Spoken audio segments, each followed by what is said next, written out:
The Old Guard is an action, it's considered a superhero fantasy action story. I don't know why superhero, but it basically is based off of Greg Rucka's graphic novel.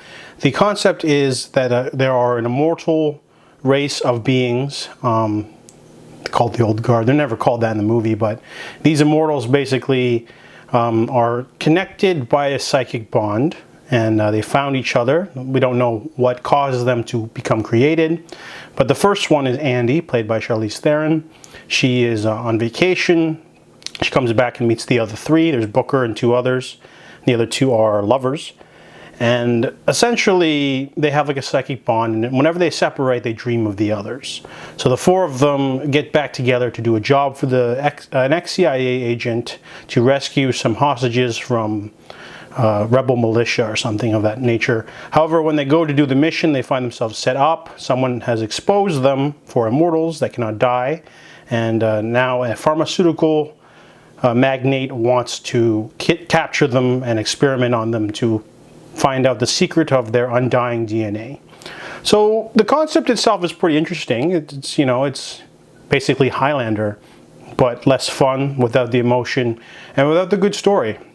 I'm sorry to say, but this movie was a huge disappointment. A good chunk of the movie's runtime is sort of devoted to a new character named Nile. She is a American Marine who had her throat slashed during an encounter with a terrorist, and she heals herself, and some of the soldiers start getting, spooked about that. So they're going to test her out. So she gets kidnapped by Andy, basically, and she's sort of the audience way of finding out all the exposition.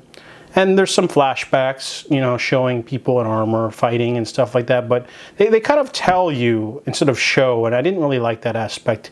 I looked it up, and the budget of the movie is like $70 million, but the movie doesn't spend the budget right, I guess, because, to have, flashbacks happen in such a meandering, stiff way, it's like they show Charlize Theron in like the Mongol times fighting with a sword and a horse, and that's it.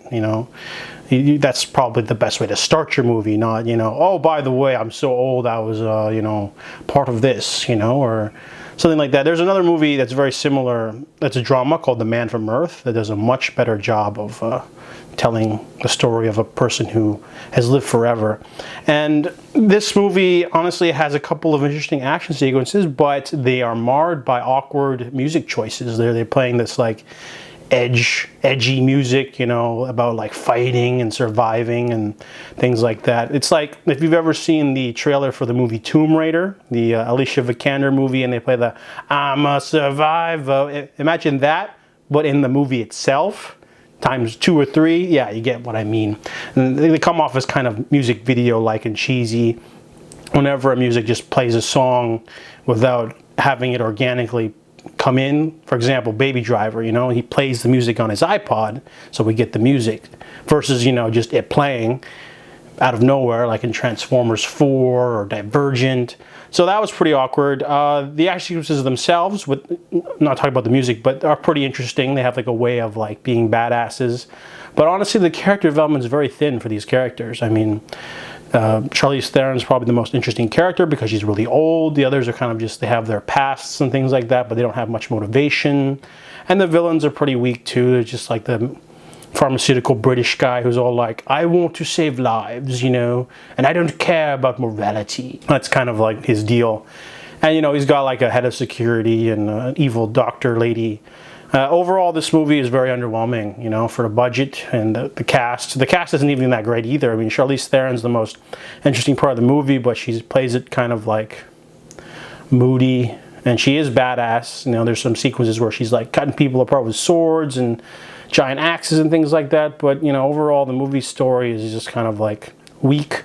And also there's a lot of sequel baiting. They introduce 2 large elements near the end of the movie to tell us that there are more immortals, basically, and then there's something else that happens too, and it feels kind of cheap, like they're going, they didn't give you the full story because like there's all this other stuff going on. And so overall, The Old Guard, is it basically is a movie that does things that we've seen before. If you've seen Highlander or any other movie that has like immortal, like vampires in it, like it's very similar to Interview with the Vampire or any movie like that. It doesn't really do anything new with this concept of an immortal race of beings. So overall, The Old Guard is a very, you know, meh film. It's very underwhelming, and I give it a 3.5 out of 10.